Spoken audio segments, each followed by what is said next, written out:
ये symbolic name से शनि, गुरु, सूर्य, चंद्र, ये कहाँ आकाश में नहीं, आपके शरीर में है भाई। वहाँ कहाँ ढूंढ रहे हो आप? ये हो गया अभी लॉक, अभी ये आपके अंदर घूम रहा है ब्रह्मांड। पुणे शहर और इसकी दिशाओं में ऐसा कहा जाता है कि बहुत सक्सेस है, अलग अलग दिशाओं से लोग यहाँ पे आते हैं। और कई लोग कहते हैं मुझे ईस्ट वेस्ट दिशा चाहिए, ईस्ट वेस्ट घर बांध दो। ये इससे बहुत बड़ा मिसकंसेप्शन है। अर्जुन को भगवान ने यही कहा है कि मैं हूँ, तू नहीं है, अपना जो मैं है वो छोड़ दे। कि किसी की कुंडली में अगर राजयोग है तो वो इंसान राजा बन जाता है। कुंडली में राजयोग का मतलब क्या है? जैसे ये तो सारी चीज़ें आपने बताई कि आपके कर्म, आपका जीवन, आपके बारे में, लेकिन ऐसा होता है ना कि इंसान की जो कुंडली होती है, तो इसके साथ में इंसान के माँ बाप, भाई बहन ये भी जुड़े हुए होते हैं, तो उनके साथ में किसी इंसान का रिश्ता वो कैसे पता चलता है? या डेफिनेटली पत्रिका का चतुर्थ स्थान ये माँ का स्थान है। अगर वहाँ पापग्रह हो तो आदमी हमेशा माँ से दूर रहता है। चंद्र से, पत्रिका में जो चंद्र दिखता है वहाँ से 4th हाउस कैलकुलेट करके वो माँ है। Definitely I can tell you about your mother from the 4th house, from the moon and the 4th house itself. लग्न पत्रिका का चतुर्थ स्थान और चंद्र से चतुर्थ स्थान ये माँ है। ओके। अगर मुझे पता चलता है कि 4th हाउस में पापग्रह वक्री शनि है या वॉट एवर इट में, पापग्रह नहीं है शनि लेकिन पापग्रह है समझो चतुर्थ स्थान में, तो व्यक्ति हमेशा घर से दूर ही रहता है, हमेशा। Right, okay, it's proven definitely. पिता का नवम स्थान है सूर्य, पिता का कारक ग्रह, पिता नहीं है। नवम और दशम स्थान से पिता का सौख्य का पता चलता है, सप्तम स्थान से पत्नी का सौख्य, पंचम स्थान से पुत्र का सौख्य। ये जो 12 भाव है ना, इसको ये डेफिनेटली एक आपका चौकड़ी है, माने एक आपका ये कर्म बंधन है, इसमें आप बंध गए हो। देखिए 1, 4, 7, 10 प्रथम स्थान ये लग्न स्थान है, चतुर्थ स्थान ये सौख्य का स्थान है, सप्तम स्थान पत्नी का स्थान है और दशम स्थान ये कर्म स्थान है। 1, 4, 7, 10 ये जिसे हम कहते हैं ना कर्म बंधन है। 1 माने अग्नि तत्व, 4 कर्क माने जल तत्व, 7 माने वायु तत्व और 10 माने पृथ्वी तत्व, और बीच में जो सेंटर में है वो है आकाश तत्व। आपने 1, 4, 7, 10 में घूमना है और वो आकाश तत्व से ऊपर जाना है, ऊर्ध्वमुखी। तो लेकिन इसके लिए साधना का ज़रूरी है और अभ्यास का ज़रूरी है। लोगों को कर्म नहीं चाहिए, लोगों को चमत्कार चाहिए, इसीलिए फिर वो प्रॉब्लम आते हैं ना। ओके। तो जैसे आपने अभी बताया 1, 4, 7 और 10, 7वां स्थान पत्नी का स्थान या विवाह का स्थान। तो बहुत बार ये कहा जाता है कि कोई लड़का या लड़की मांगलिक है और उस रिश्ते को नकार दिया जाता है। तो ये सच में ऐसा कुछ होता है क्या कि किसी के मांगलिक होने से वो रिश्ता खराब होता है या दूसरे की लाइफ पे बुरा असर पड़ता है? मांगलिक इसका मतलब है 1, 4, 7, 8 और 12 इस स्थान में अगर मंगल दिखाई दिया तो उसको मांगलिक है, इस तरह से लोग मानते हैं। वो क्या है ये मैं बताता हूँ। दक्षिण में हमारे यहाँ अभी भी द्वितीय स्थान में मंगल होने से भी मांगलिक कहते हैं। आप 90% आई एम टेलिंग यू 90% पत्रिका देखोगे वहाँ आपको कहीं ना कहीं मंगल दोष दिखाई देगा। लोग कहेंगे सौम्य मंगल है। ये कितना बड़ा, मतलब ये एक प्रकार का ये हो गया है ना कि आप मंगल जैसे प्लैनेट जो खुद तो कुछ करता नहीं है, आप ही आपके अंदर का मंगल का एलिमेंट ये आपको एनर्जी देता है, ये ब्लड देता है, ब्लड प्यूरिफिकेशन देता है, आपको एग्रेशन देता है, आपको ताकत देता है, उसको आप इस तरह से खराब नहीं कर सकते हो। मांगलिक ये टोटली रॉन्ग कंसेप्ट है। सप्तम स्थान में मंगल ये पत्नी का, अगर आप पुरुष हो तो पत्नी का स्वभाव या उसका नेचर दिखाता है। She is a working woman, वो बहुत अच्छा काम करेगी। पहले के ज़माने में ठीक था, लेकिन आजकल लड़कियां काम करती है, बाहर जाती है, अपने पैरों पे खड़ा रहती है, उनको स्वातंत्र है। तो सप्तम स्थान में मंगल खराब कैसे हो गया? सही बात। और सिर्फ वही एक किस्सा नहीं है, नवमांश पत्रिका देखो उससे पता चलता है। आप शुक्र देखो, पंचम स्थान देखो, एक सिर्फ मंगल को पकड़ के आप ऐसा नहीं कर सकते हो कि ये मांगलिक है और ये खराब है। No, not at all. उसका नक्षत्र देखो ना मंगल का कौन सा है। अगर वो उच्च नक्षत्र में हो तो वो व्यक्ति कहाँ का अधिकारी हो गए वो। हम बड़े बड़े अफसर देखते हैं ना, जो मिलिट्री में है, इसमें है, उसमें, उनका मंगल देखो, आप चेक करो क्या पावरफुल मंगल होता है। तो आप कहोगे कि नहीं ये मांगलिक है, खराब है। अरे भाई वो संपूर्ण देश की रक्षा कर रहा है, आज उसका फैमिली आज प्राउड फील करता है। ऐसा नहीं कहना चाहिए मांगलिक है ये। लग्न लग्न में अगर पाप ग्रह है या लग्न में अगर खराब ग्रह है, लग्न का सिचुएशन अगर कुछ और जिसे हम कहते हैं कि ऐसे नक्षत्र में है जो क्रूर या उग्र नक्षत्र है, राक्षसगणी नक्षत्र है, राक्षसगणी बुरे नहीं है, राक्षस इति रक्षतः, रक्षण करने वाले, इतना पावर है उसमें, तो वो व्यक्ति का स्वभाव ऐसे बन जाता है कि वो डोमिनेंट बन जाता है, डोमिनेंट स्वभाव हो जाता है। और सप्तम स्थान पे देखता है क्योंकि वो स्ट्रेट सामने की दृष्टि है, या हम कहेंगे योग है, सामने उसका ग्रेविटेशनल या ऐसा फोर्स है, तो इसीलिए वहां पर एनर्जी है ना। ये पहला कारण। दूसरा कारण क्या है, सप्तम स्थान में मंगल है, आप उसको मांगलिक कहते हो। ये देखिए, ये है प्रथम स्थान, ये द्वितीय तृतीय, ऐसा सप्तम स्थान ये है, ठीक है, पश्चिम दिशा है, ठीक है, या यहाँ पर वाटर एलिमेंट ने अच्छा काम करना चाहिए, या जिसे हम कहते हैं कि मंद एनर्जीज का काम होना चाहिए। यहाँ पे मंगल सूर्य ये नहीं चाहिए। अगर हो तो भी, अगर उसका नक्षत्र जो मैंने बताया वो ठीक है, अगर मंगल हो तो क्या होता है कि आपको मिलने वाला जो जोड़ीदार होता है वो कर्तृत्ववान होता है, खुद के उसके ओपिनियंस होते हैं, लड़की हो तो वर्किंग वुमन होती है, ये है वो खराब नहीं होता है। तो ये बिल्कुल मांगलिक है, ये बहुत कॉमन मैं सुनता हूँ, ये मैं अगेंस्ट हूँ इसके। ओके, सो क्योंकि बहुत बार ऐसा होता है ना कि जब कुंडली देखी जाए तो ये मांगलिक है और उस इंसान को ही अनलकी या इस तरीके का कुछ एक तरीके की उस तरीके की ट्रीटमेंट दी जाती है कि सामने वाला इंसान ही अनलकी है। तो लेकिन ये ऐसा होता नहीं है, ये आपकी बातों से समझ में आया। लेकिन मुझे ये भी पूछना है कि जैसे कुछ चीज़ें होती हैं कि इंसान अपनी आदतों से उनको सुधार सकता है या बिगाड़ सकता है, जैसे आपने अभी बताया। तो मुझे किसी ने बताया था कि अगर किसी की कुंडली में सूर्य बलवान हो और वो इंसान अगर देर से उठता हो, सूर्योदय के बाद उठता हो, तो वो अपने आप सूर्य को कमज़ोर करता है या उसके बल को कम करता है। तो ये सच है क्या? कौन सी ऐसी आदतें हैं जो किसी ग्रह के बल को अच्छा या ख़राब करती है? देखिए, हमारे ग्रहों को हम अच्छा भी नहीं कर सकते और ख़राब भी नहीं कर सकते, उनका पोटेंशियल लॉक हो गया जब आपका जन्म हुआ है तो, ठीक है। आपको लगेगा मैं जल्दी उठूंगा और मेरे सूर्य को बलवान करूंगा, इतना आसान नहीं है वो।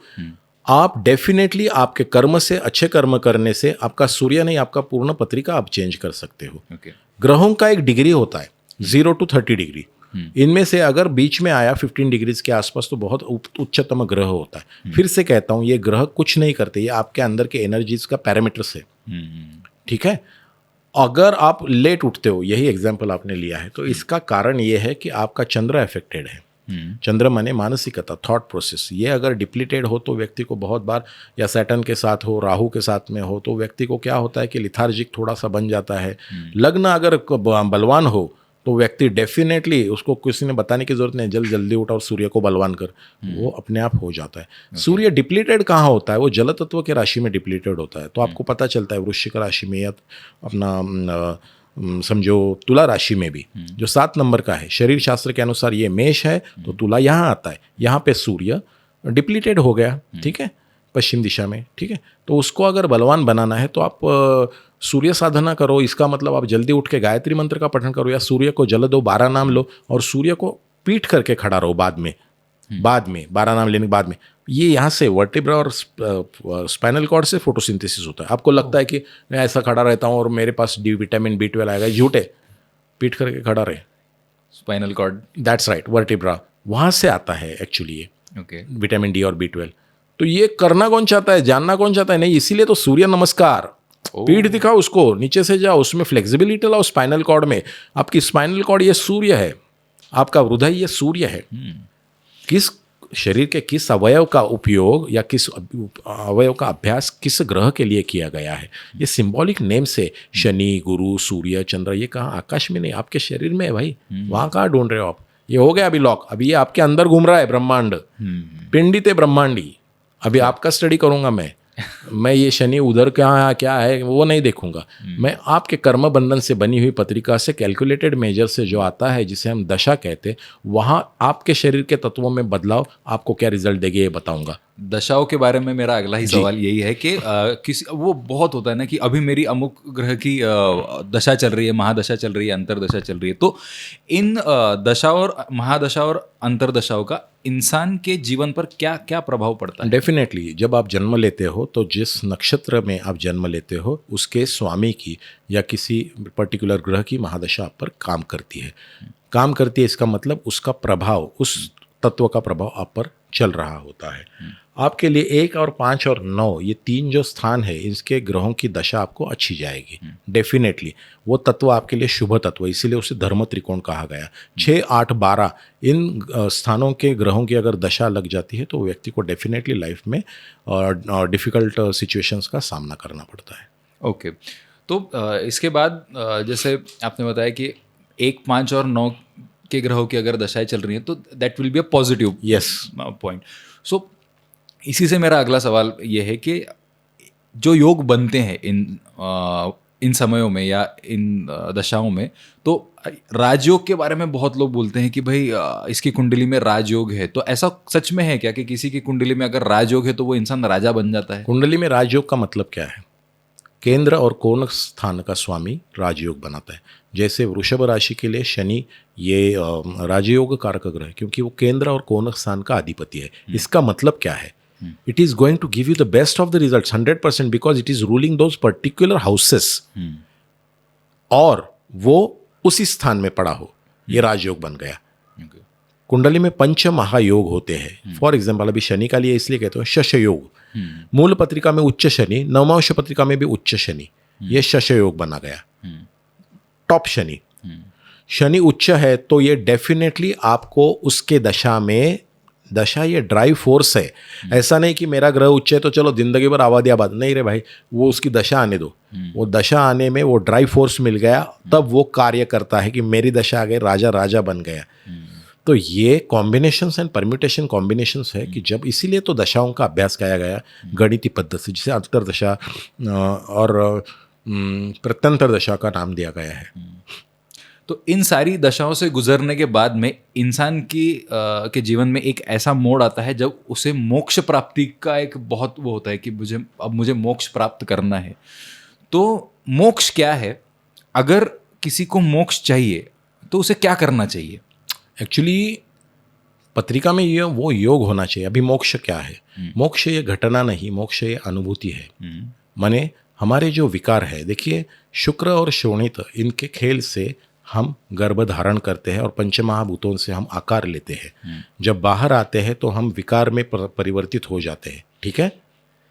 मोक्ष ये विकार और विषयों का विलय है, विनाश नहीं है। आप इस क्षण मोक्ष पा सकते हो अगर आप उसका विलय करते हो। वासनाओं का विलय ये मोक्ष है, समझे? वासनाओं का नाश ये मोक्ष नहीं है। अभी ये हो गया मोक्ष। इस क्षण आप मोक्ष प्राप्त कर सकते हो डेफिनेटली। स्थित प्रज्ञता, सरेंडर, आत्मसमर्पण, यही भगवत गीता में लिखा है। अर्जुन को भगवान ने यही कहा है कि मैं हूँ, तू नहीं है। अपना जो मैं है वो छोड़ दे।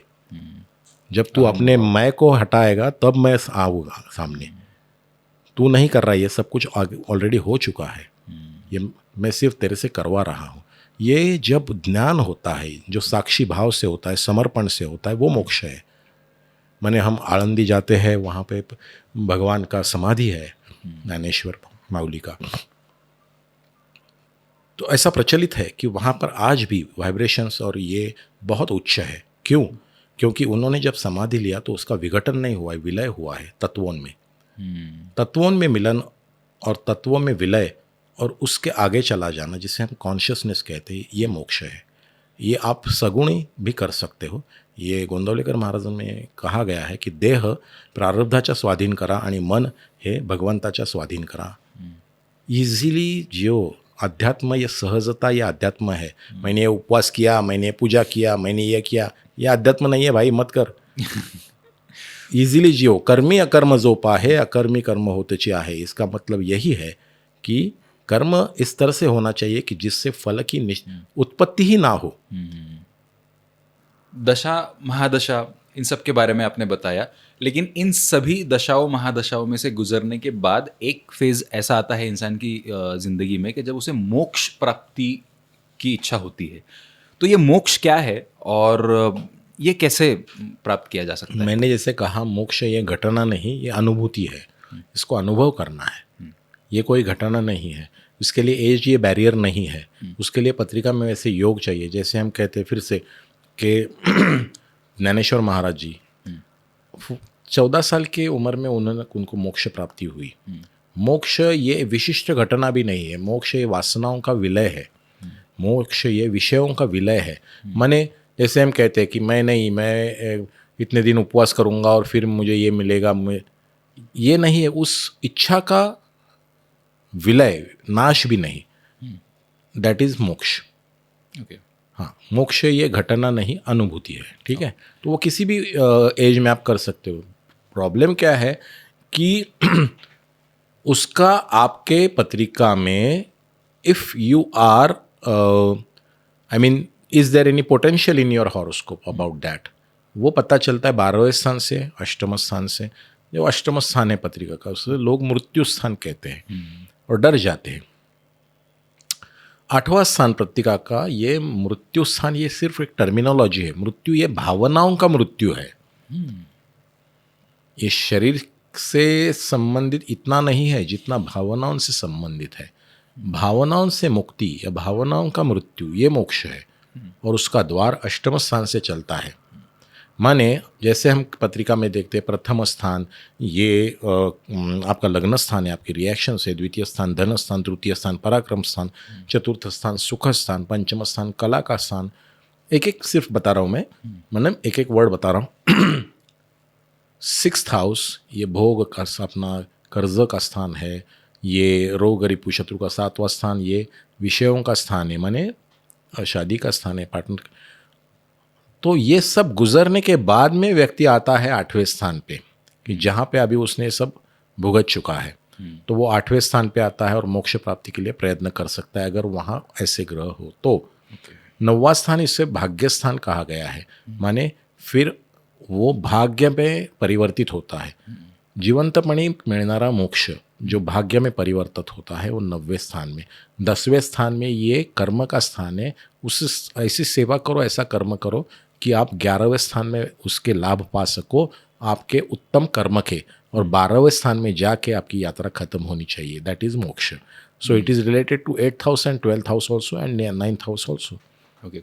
ज्ञानेश्वर महाराज का आपने अभी अभी उदाहरण दिया, तो मुझे एक वो पूछना है कि जैसे उनकी समाधि आळंदी पुणे में है, तो पुणे शहर और इसकी दिशाओं में ऐसा कहा जाता है कि बहुत सक्सेस है, अलग अलग दिशाओं से लोग यहाँ पे आते हैं और अपना जो है अपनी ज़िंदगी को बनाते हैं। तो शहर, दिशा और बाकी जो जियोग्राफिकल सिचुएशन है, इसका कितना प्रभाव होता है? डेफिनेटली दिशाओं का बहुत महत्व है।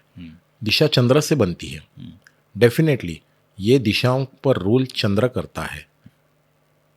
फॉर एग्जाम्पल, कई लोग कहते हैं मुझे ईस्ट वेस्ट दिशा चाहिए, ईस्ट वेस्ट घर बांध लो।